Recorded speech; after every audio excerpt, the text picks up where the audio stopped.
വാക്കുകൊണ്ടോ പ്രവൃത്തി കൊണ്ടോ ഒരാളെ അഭിവാദ്യം ചെയ്യുന്നതാണ് വന്ദനം.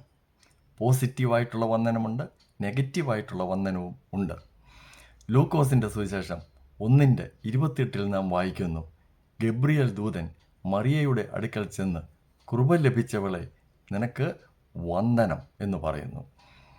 ലൂക്കോസിൻ്റെ സുവിശേഷം 1:41 നാം വായിക്കുന്നു, മറിയ ബന്ധപ്പെട്ട് എലിസബത്തിനെ കാണുവാൻ ചെല്ലുകയും അവൾക്ക് വന്ദനം പറയുകയും ചെയ്തപ്പോൾ പിള്ള അവളുടെ ഗർഭത്തിൽ തുള്ളി.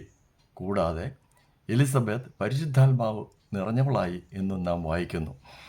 മത്തായി 10:12 നാം വായിക്കുന്നു, യേശു തൻ്റെ 12 ശിഷ്യന്മാരെ അയച്ചപ്പോൾ നിങ്ങൾ ഏത് വീട്ടിലെങ്കിലും ചെന്നാൽ അവിടെ വന്ദനം പറവീൻ എന്ന് പറഞ്ഞിട്ടുണ്ട്.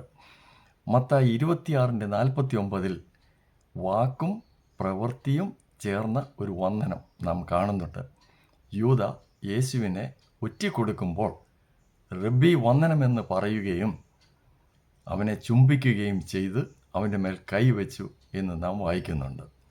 യേശുവിനെ നാം വന്ദിച്ച് വന്ദനം സ്ഥിരമായി അർപ്പിക്കുമ്പോൾ ഭൂമി കുലുങ്ങിയാലും മലകൾ ഇളകിയാലും വെള്ളപ്പൊക്കം വന്നാലും എന്തെല്ലാം നാശനഷ്ടങ്ങൾ ഉണ്ടായാലും നാം അവനോടുകൂടി സന്തോഷിക്കപ്പെടും എന്നുള്ള ഒരു ഗീതം ഞാനിവിടെ പാടട്ടെ.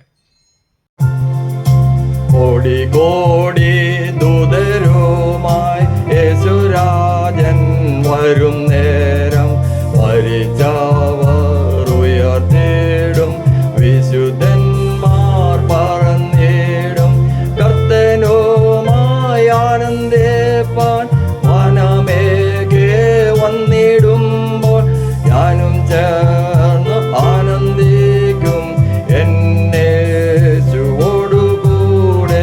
ഹല്ലേലൂയ ഹല്ലേലൂയ ഹല്ലേലൂയ ഹല്ലേലൂയ ഹല്ലേലൂയ ഹല്ലേലൂയ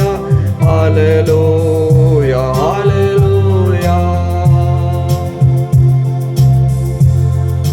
ഭൂമി കുലുങ്ങും കടൽ